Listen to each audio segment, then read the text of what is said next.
हाँ भाई, आज हम पढ़ेंगे, पहला हमारा इलेक्ट्रिशियन का लेसन है कि सुरक्षा सावधानियाँ। अब जो हमारी जो सुरक्षा सावधानी है वो विद्युत संबंधित सुरक्षा सावधानी है। अब विद्युत संबंधित यानी कि इलेक्ट्रिशियन के क्षेत्र में जो भी कर्मचारी कार्य करता है उसके लिए पहले सेफ्टी रहना जरूरी है। अब जब कर्मचारी की सेफ्टी नहीं रहेगी तो फिर उसका विभाग भी क्या करेगा। इसलिए सबसे पहले है हमारी सुरक्षा सावधानियां।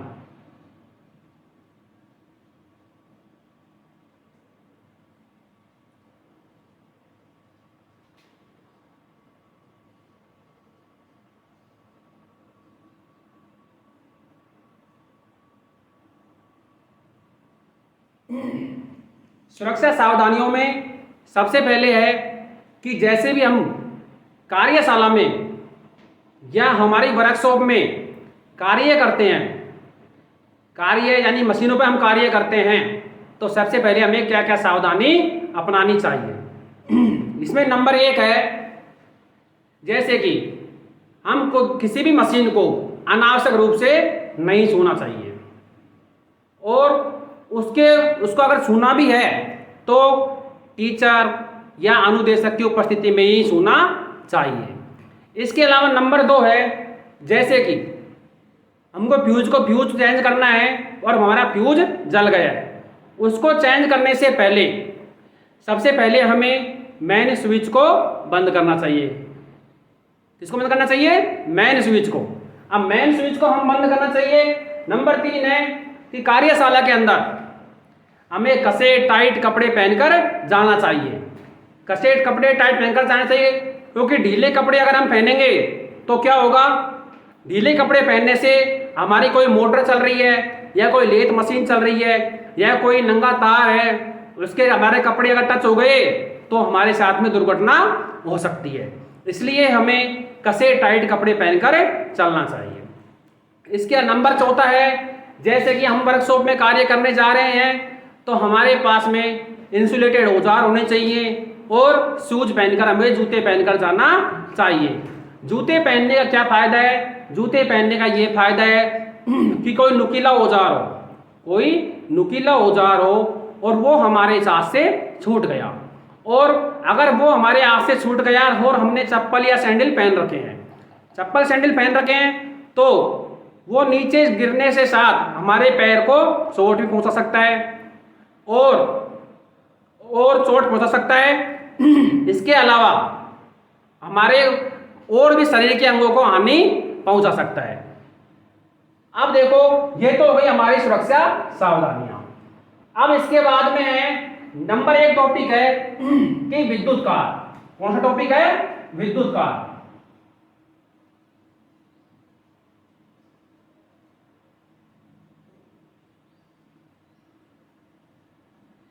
जो इलेक्ट्रिशियन जो ट्रेड है इसके अंदर ये जो शब्द है विद्युत कार, कौन शब्द है?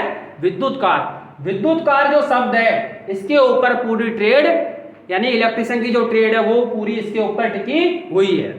अब नाम से पता लग रहा है, देखो विद्युत कार। इसको यहां से नाम से देखो, परिभाषा से मत देखो, इसको नाम से देखो, विद्युत कार। अब अपन को ऑटोमेटिक अपने दिमाग में एक परिभाषा आई कि अगर इसको हम टुकड़ों में पढ़ रहे हैं, यानी यहाँ देखो, इसको यहाँ से ऐसे पढ़ेंगे हम तो क्या दिख रहा है? विद्युत, और आगे क्या दिख रहा है हमको? कार, विद्युत कार। अब इसको हम परिभाषा क्या बनाएंगे? ऐसा व्यक्ति जो विद्युत संबंधित कार्यों की जानकारी रखता हो उसको क्या कहलाएगा? वो विद्युत कार। ऐसा व्यक्ति जो विद्युत संबंधित कार्यों की जानकारी रखता हो वह क्या कहलाता है? विद्युत कार। अब विद्युत कार कैसे कहलाएगा?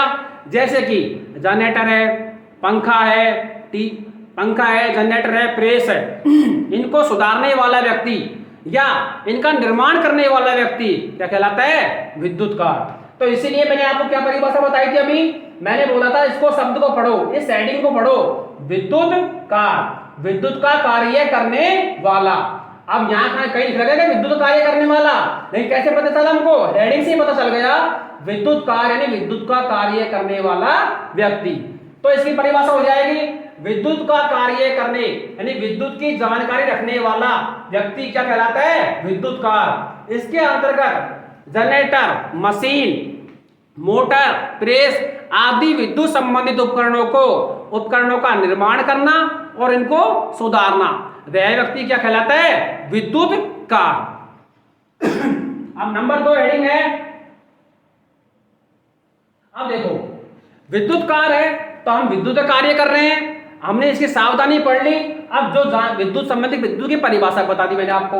अब देखो जब हम विद्युत का कार्य करेंगे तो दुर्घटना होने की संभावना भी बढ़ जाती है। भाई जब हम कोई कार्य करेंगे तो या तो उसका पॉजिटिव रिजल्ट आएगा या उसका नेगेटिव रिजल्ट आएगा।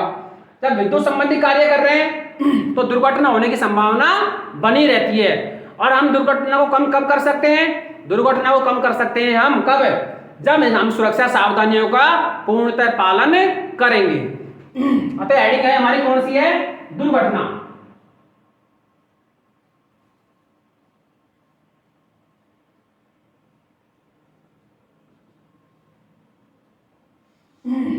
अब देखो दुर्घटना,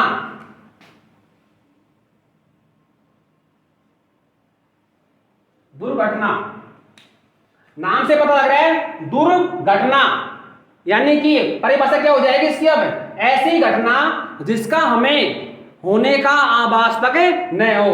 दुर्घटना की परिभाषा क्या हो जाएगी, ऐसी घटना जिसका हमें होने का आभास तक न हो, वह क्या कहलाती है, दुर्घटना। देखो मैंने आपको पहले ही बताया था, जैसे विद्युत कार है हम शब्द को पकड़ेंगे न कि परिभाषा को। हम शब्द को पकड़ रहे हैं दुर्घटना। दूर का मतलब दूर, यानी हम लोग दूर को आगे देखो यहाँ दुर्घटना, यानी दूर का मतलब दूर, घटना यानी कि घटना दूर, यानी कि ऐसी घटना जिसका हमें आभास तक न हो और वह क्या कहलाती है, दुर्घटना। दुर्घटना किसी भी कार्य में हो सकती है। जैसे हम किसी पोल पर कार्य कर रहे हैं और हम तो पॉजिटिव सोच लेके चढ़े हैं, हम पोल पर कार्य करने के लिए पॉजिटिव सोच लेके चढ़े हैं कि हमें एक पोल पर कार्य करना है और हमें पोल पर कार्य करना है और हम पोल पर चढ़ गए। अब जाके हमने क्या किया, सुरक्षा नियमों का पालन नहीं किया। सुरक्षा नियमों का पालन कैसे नहीं किया, जैसे हमारे जो इलेक्ट्रिशियन संबंधित जो सुरक्षा नियम में है, जैसे कि हेड प्रोटेक्शन, हेलमेट। कौन सा नियम है, हेड प्रोटेक्शन यानी helmet, safety belt, hands gloves, ये क्या है, रबड़ के दस्ताने। हेड प्रोटेक्शन यानी हेलमेट। हेड प्रोटेक्शन मतलब क्या होता है, हेड यानी सिर, प्रोटेक्शन यानी किसकी सुरक्षा यानी कि सिर की सुरक्षा, और सेफ्टी बेल्ट। हमें किसी पोल पर कार्य करना है और हम बिगैर सुरक्षा सावधानियों को अपनाए बिना हम पोल पर कार्य करने के लिए चढ़ गए। अब जब पोल पर कार्य करने के लिए हम चढ़ गए तो हम बढ़िया तरीके से वहां कार्य कर रहे हैं, लेकिन क्या होता है कि हम वहां कार्य कर रहे हैं और एकदम से हमारे क्या है, सप्लाई, हम विद्युत के संपर्क में आ गए। और जब हम विद्युत के संपर्क में वहां आ गए तो क्या हुआ, हमें एक झटका लगा। अब झटका हमारे शरीर में लगा तो क्या होता है, देखो कभी तो होता है झटका थोड़ा स्लो भी लग सकता है और झटका थोड़ा तेज लग सकता है। और हम पोल पे कार्य कर रहे हैं तो पोल पे से हमारे हाथ छूट गए। हाथ छूटने से क्या होगा, हम नीचे गिर जाएंगे। अब नीचे गिरने का मतलब ये है कि नीचे कोई ऐसा तो होता नहीं है कि भाई बिल्कुल जमीन बढ़िया हो या हमारे चोट नहीं आए या जमीन हमारी जानकार हो। धरती जानकार थोड़ी होती है हमारी, इसीलिए जब हम ऊपर से नीचे गिरेंगे तो क्या हो सकता है, हमारे सिर में चोट लग सकती है या हमारे हाथ पैर टूट सकते हैं और हमें इसके कारण ऊपर से गिरने के कारण हम विकलांग हो सकते हैं। और दूसरी चीज है, अगर हमारे शरीर को सिर के ऊपर हेलमेट नहीं होगा तो हमारे सिर को भी बहुत गहरी चोट लग सकती है। इसके अलावा इंसुलेटेड औजार नहीं होंगे, हैंड ग्लव्स हम पहनते हैं, नहीं पहनते हैं तो हमको एक झटका लगता है। तो ये हमारी सुरक्षा सावधानी है। अगर हम तरीके से पोल पर कार्य करेंगे, सेफ्टी बेल्ट का उपयोग करेंगे, हैंड ग्लव्स पहनेंगे, हेलमेट का उपयोग करेंगे तो क्या होगा, हम दुर्घटना के शिकार होने से बच जाएंगे। और ये क्या है, जो ये प्रोटेक्शन है, ये जो नियम है विद्युत विभाग के, ये किसके लिए हैं, उसके कर्मचारी के बचाव के लिए, जो विद्युत संबंधित कार्य करता है उसके लिए है। अब देखो दुर्घटना में क्या होगा कि ऐसी घटना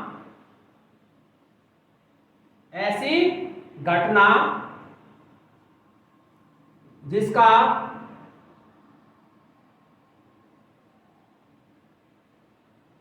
होने का हमें आभास तक न हो, होने का हमें आभास तक न हो, वह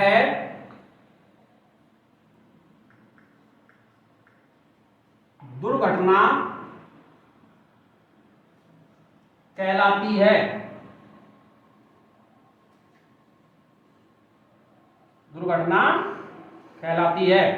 अब देखो दुर्घटना ऐसी घटना जिसका होने का हमें आभास तक न हो, वह क्या कहलाती है? दुर्घटना कहलाती है। अब आपने देखा होगा हाईवे के ऊपर, जो हमारा हाईवे होते हैं उनके ऊपर एक बोर्ड लगा होता है और उस बोर्ड पे क्या लिखा होता है? सावधानी हटी और दुर्घटना घटी। उस बोर्ड उस संकेत का क्या मतलब है? उस संकेत का मतलब क्या है कि सावधानी से आगे चले, नहीं तो आप दुर्घटना का शिकार हो सकते हैं। सही बात है भाई। जैसे कि एग्जाम्पल ले लो कि हम जा रहे हैं बाइक से या किसी और साधन से जा रहे हैं, या हम कोई विद्युत संबंधित कार्य कर रहे हैं, और हम विद्युत संबंधित कार्य कर रहे हैं, हम क्या कर रहे हैं? चलती लाइन में तारों का जॉइंट कर रहे हैं, तारों का जॉइंट कर रहे हैं। अब तारों को जॉइंट कर रहे हैं हम, तो जॉइंट करने के बाद जॉइंट कर रहे हैं और उसके बाद में हमारा ध्यान कहीं और जाता है, तो क्या हो सकता है? हम पोल पे कार्य करते समय हमारे हाथ छूट सकते हैं, या हम किसी और जगह हाथ लगा सकते हैं और तार को हाथ को लगा सकते हैं। इससे क्या होगा? हाथ छूटेंगे तो हम ऊपर से गिर सकते हैं, और कहीं और जगह हाथ लग गया और वायर के हाथ लगा तो हम विद्युत के संपर्क में आ सकते हैं। तो ये है बात कि दुर्घटना कभी कहकर हमसे नहीं होती।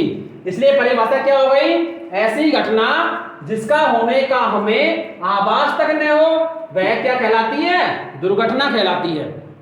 आगे देखो नंबर 3 बात है अपनी टॉपिक पे आता है विद्युत झटका।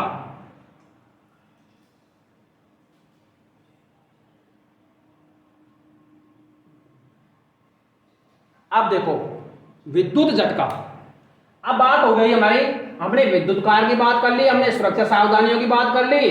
अब सुरक्षा सावधानी की बात करने के बाद में हो गई बात विद्युत कार्य की, उसके बाद मैंने बात कर ली आपसे दुर्घटना की।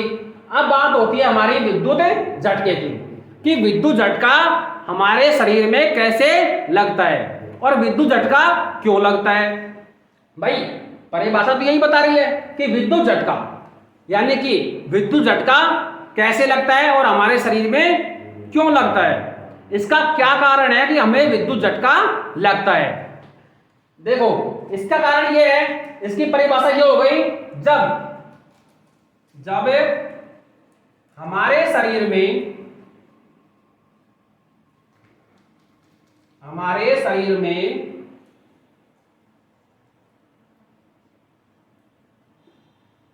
90 वोल्ट से अधिक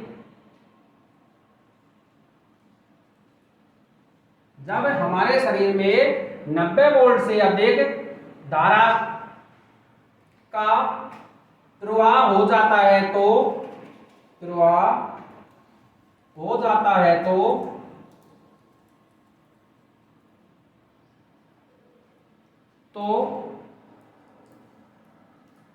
हमें एक झटका लगता है। हमें एक झटका लगता है। हमें एक झटका लगता है जो विद्युत झटका कहलाता है। जो विद्युत झटका कहलाता है।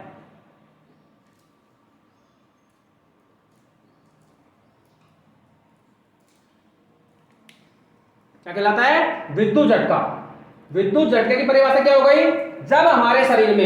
जब हमारे शरीर में 90 वोल्ट से अधिक धारा का प्रवाह हो जाता है तो हमें एक झटका लगता है, जो क्या कहलाता है, विद्युत झटका कहलाता है। अब ये तो बात हो गई हमारे विद्युत झटके की परिभाषा की। अब कारण क्या हो गया, अब बात तो ये है कि विद्युत झटका यानी परिभाषा तो हमने बता दी थी आपको, मैंने परिभाषा तो मैंने लिख दी बोर्ड पे आपको, और आपको बता भी रहा हूं, जब हमारे शरीर में 90 वोल्ट से अधिक धारा का प्रवाह हो जाता है तो हमें एक झटका लगता है, जो क्या कहलाता है, विद्युत झटका। अब मेन कारण ये हो गया इसका कि विद्युत झटका क्यों लगता है। बात कौन सी आ गई कि विद्युत झटका क्यों लगता है। अब देखो विद्युत झटका क्यों लगता है।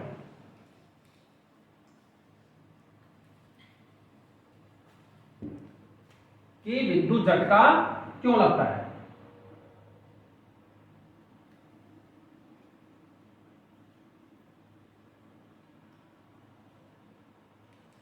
विद्युत झटका क्यों लगता है।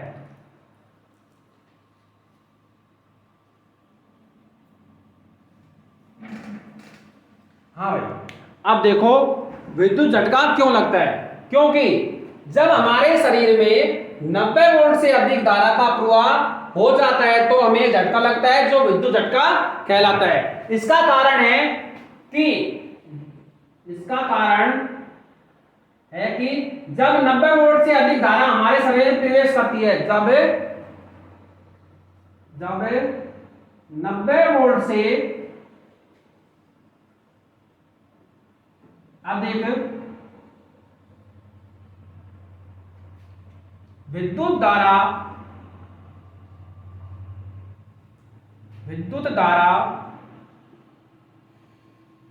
हमारे शरीर में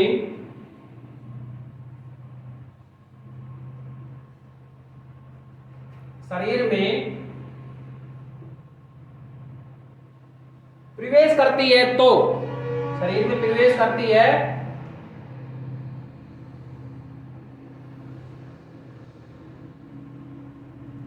है तो हमारे रक्त से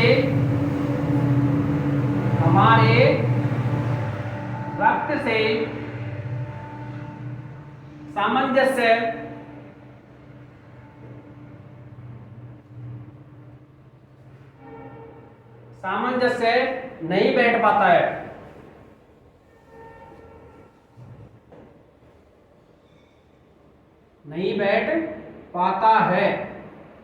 इसके कारण हमें विद्युत झटका लगता है। विद्युत झटका क्यों लगता है, जब 90 वोल्ट से अधिक विद्युत धारा हमारे शरीर में प्रवेश करती है तो हमारे रक्त से सामंजस्य नहीं बैठ पाता है, जिसके कारण हमें विद्युत झटका लगता है। अब बात आ गई भाई रक्त से सामंजस्य विद्युत धारा का क्या मतलब है, क्योंकि विद्युत धारा की जो गति होती है, विद्युत धारा की गति होती है 3 गुणा 10 की पावर 8 मीटर प्रति सेकंड। कितनी होती है विद्युत धारा गति, 3 गुणा 10 की पावर 8 मीटर प्रति सेकंड।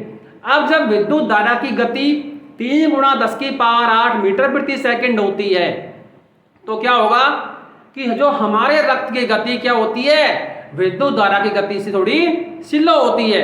अब स्लो होने के कारण क्या होगा कि जब हमारे शरीर में विद्युत धारा का प्रवाह होगा, इसका प्रवाह होगा, विद्युत धारा का प्रवाह होगा तो हमारे रक्त से, हमारे खून से या हमारे ब्लड से इसका सामंजस्य नहीं बैठ पाता है, जिसके कारण क्या लगता है हमको, विद्युत झटका लगता है। अब बात हो गई क्लियर बात, विद्युत झटका क्यों लगता है और विद्युत झटके की परिभाषा मैं आपको एक बार दोबारा समझा देता हूं। जब हमारे शरीर में, विद्युत झटके की परिभाषा मैं आपको दोबारा बता रहा हूं, जब हमारे शरीर में 90 वोल्ट से अधिक, जब 90 वोल्ट से अधिक धारा का प्रवाह, इसका प्रवाह, धारा का प्रवाह हो जाता है, धारा का प्रवाह होता तो हमें एक झटका लगता है, हमें एक झटका लगता है, जो क्या कहलाता है, विद्युत झटका। अब आपको एक बात देखो, जब हम किसी नंगे तार को या नंगे तार को छूते हैं, नंगे तार को छूते हैं, इसका मतलब कौन सा तार हो गया? चालक तार। चालक तार का मतलब जिसमें विद्युत धारा का प्रवाह आसानी से हो जाए, वो क्या हो जाएगा? चालक तार हो जाएगा। अब जब हम क्या करते हैं, झटका कब लगेगा हमको?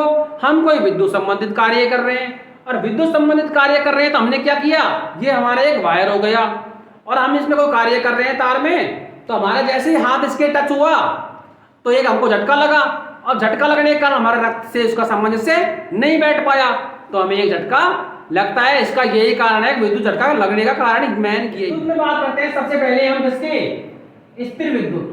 कौन सी विद्युत? स्थिर विद्युत।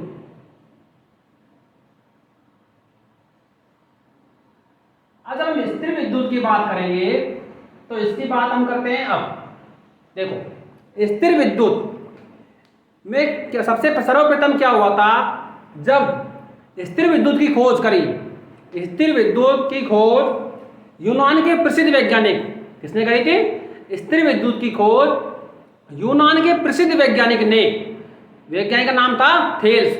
वैज्ञानिक नाम क्या था? थेल्स। स्थिर विद्युत की खोज यूनान के प्रसिद्ध वैज्ञानिक थेल्स ने 600 ईसा पूर्व में, कितनी ईसा पूर्व में? 600 ईसा पूर्व में जब उन्होंने क्या पाया, इसमें उन्होंने क्या किया, एक अंबर नामक पदार्थ, कैसा पदार्थ था? अंबर नामक एक पदार्थ था, उसको रेशम के टुकड़ों से रगड़ा।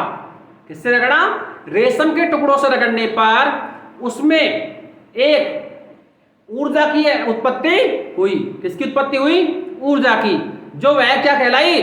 स्थिर विद्युत। अब देखो, यूनान के प्रसिद्ध वैज्ञानिक, यूनान के प्रसिद्ध वैज्ञानिक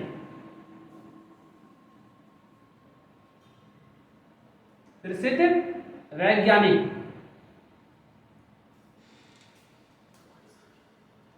प्रसिद्ध वैज्ञानिक का नाम क्या था?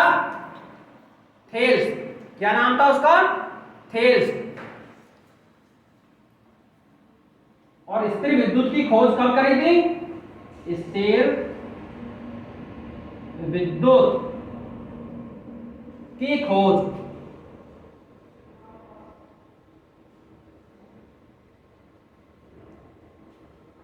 कब करी थी?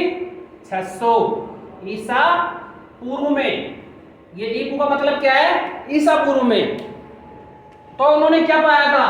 उन्होंने, जो थेल्स नामक वैज्ञानिक था, ये कौन से देश का था? यूनान का था, और बहुत ही प्रसिद्ध वैज्ञानिक था। कैसे वैज्ञानिक था? बहुत ही फेमस वैज्ञानिक था। इसने क्या किया?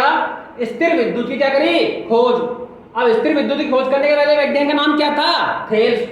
स्थिर विद्युत, आपसे कोई ये पूछे कि स्थिर विद्युत की खोज थेल्स नामक वैज्ञानिक ने कब की थी, तो आपके पास आंसर क्या है? 600 ईसा पूर्व में। ठीक है। अब ये देखो, अब हमको ये तो पता लग गया कि वैज्ञानिक कौन था? थेल्स था। कब करी? 600 ईसा पूर्व में। कहाँ का वैज्ञानिक था? यूनान का वैज्ञानिक था। कहाँ का वैज्ञानिक था? यूनान का। हाँ भाई, स्थिर विद्युत की खोज 600 ईसा पूर्व में की थी। हमको खोज के बारे में पता लग गया, वैज्ञानिक का पता लग गया, नाम क्या था? थेल्स था। किस देश का था? यूनान का। अब उन्होंने क्या किया था कि स्थिर विद्युत की जो खोज करी थी, उन्होंने क्या किया? एक पदार्थ का नाम था, पदार्थ का नाम क्या था? अंबर नाम का पदार्थ था। अंबर नाम के पदार्थ को, अंबर नाम के पदार्थ को, अंबर नाम के पदार्थ को रेशम के टुकड़ों से, किसके टुकड़ों से? रेशम के टुकड़ों से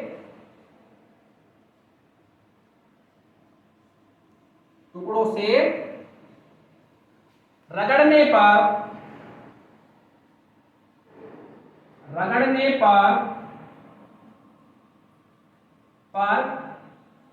ऊर्जा की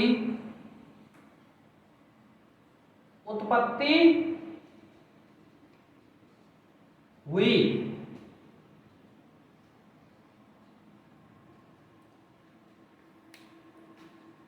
स्थिर विद्युत यूनान के प्रसिद्ध वैज्ञानिक ने खोज करी थी, थेल्स ने। वैज्ञानिक का नाम क्या था? थेल्स। स्थिर विद्युत की खोज कब करी थी? 600 ईसा पूर्व में। और स्थिर विद्युत की खोज में क्या किया था?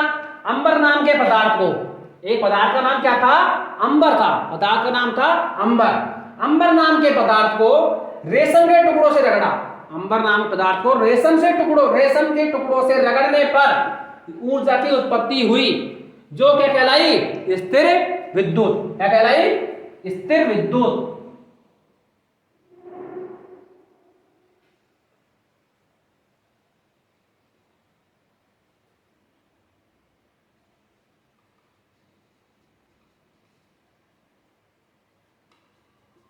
जो स्थिर विद्युत कहलाती है। आपने देखा होगा, हम आमतौर पर देखते भी हैं कि स्थिर विद्युत की जो खोज थी हमारी, जो वैज्ञानिकों ने तो की थी, लेकिन इसका एक एग्जाम्पल हमारे पास भी है। जैसे हम क्या करते थे पहले स्कूल टाइम में क्या करते थे, एक हमारे पास में पेन होता था और उसको हम हमारे बालों में इस तरीके से रगड़ते थे। कैसे रगड़ते थे? इस तरीके से ऐसे रगड़ लेते थे बालों में। और बालों में रगड़ने के बाद हम क्या करते थे? ऐसे रगड़ने के बाद उसको हम क्या करते थे, जैसे ये हमारी जमीन है तो हम जमीन के ऊपर ऐसे पास ले जाते थे। अब जमीन के पास ले जाने पर हमने क्या देखा, हमने क्या पाया कि जो हमारा जो पेन था उसने क्या किया कि नीचे से मिट्टी के कण, कागज के टुकड़े, इनको और अपनी ओर क्या किया? अपनी ओर आकर्षित किया, यानी कि अपनी ओर खींच लिया। बात समझ गए बात को? यानी कि जब हमें पहले क्या देखते थे कि हम हमारे पेन को बालों में इस तरीके से रगड़ने पर क्या पाया?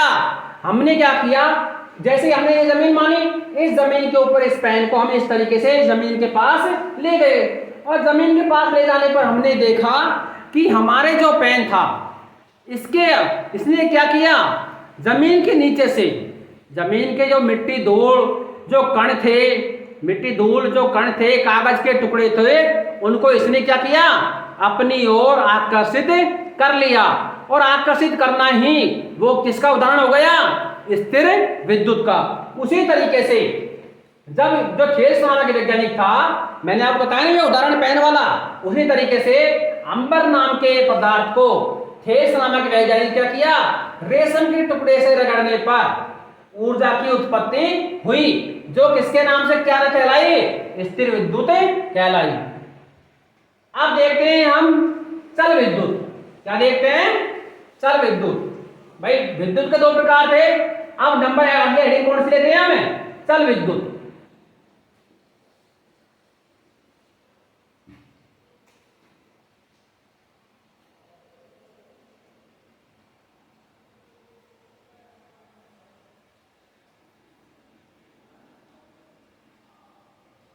चल विद्युत हमने अभी जो अभी पढ़ा था, स्थिर विद्युत पढ़ी थी। स्थिर विद्युत की खोज करी थी थेल्स नामक वैज्ञानिक ने 600 ईसा पूर्व में करी थी।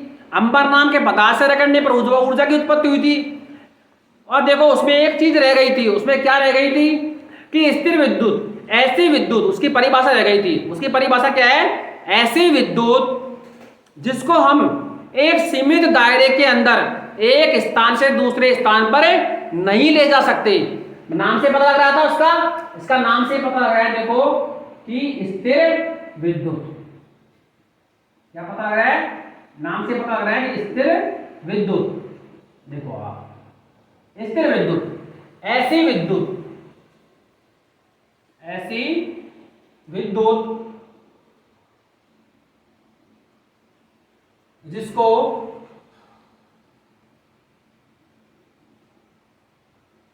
हम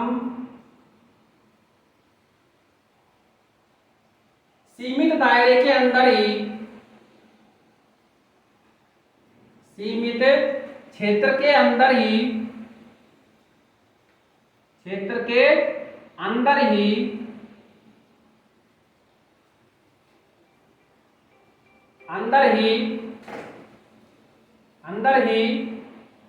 उपयोग कर सकते हैं।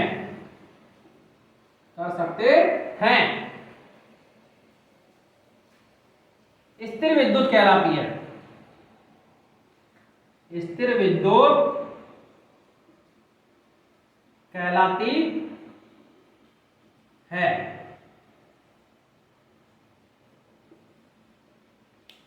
स्थिर विद्युत परिभाषा क्या हो गई थी, जो ये रह गई थी, चल विद्युत बाद में पढ़ेंगे। अभी स्थिर विद्युत परिभाषा थी ऐसी विद्युत जिसको हम सीमित क्षेत्र के अंदर ही उपयोग कर सकते हैं, स्थिर विद्युत कहलाती है।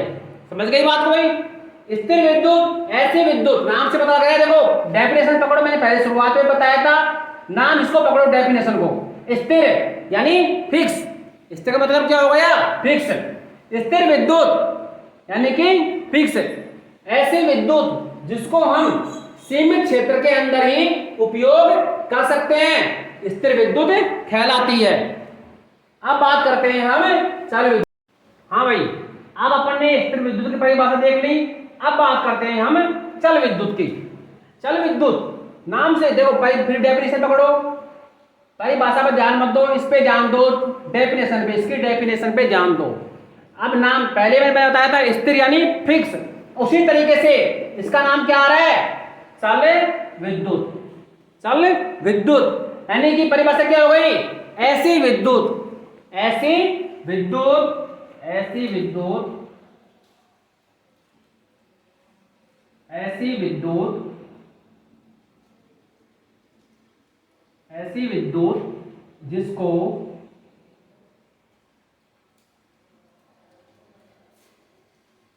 हम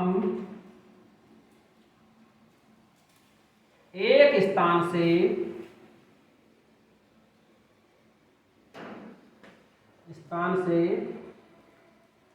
दूसरे स्थान तक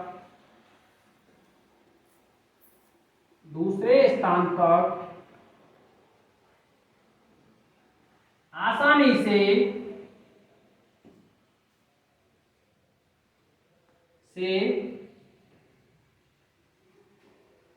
से ले जाया जा सकता है, ले जाया जा सकता है,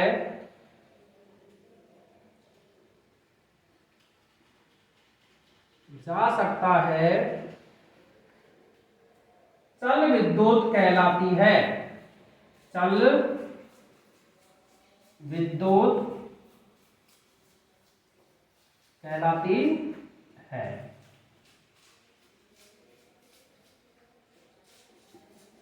इसके एग्जाम्पल हो जाएंगे चल विद्युत की खोज, एग्जाम्पल हो जाएंगे। इसका एग्जाम्पल हो जाएगा फैराडे के विद्युत चुंबकीय प्रेरण के सिद्धांत। इसका एग्जाम्पल हो जाएगा आराम से अपना जनरेटर है, जनित्र। इसका एग्जाम्पल क्या हो जाएगा? जनित्र।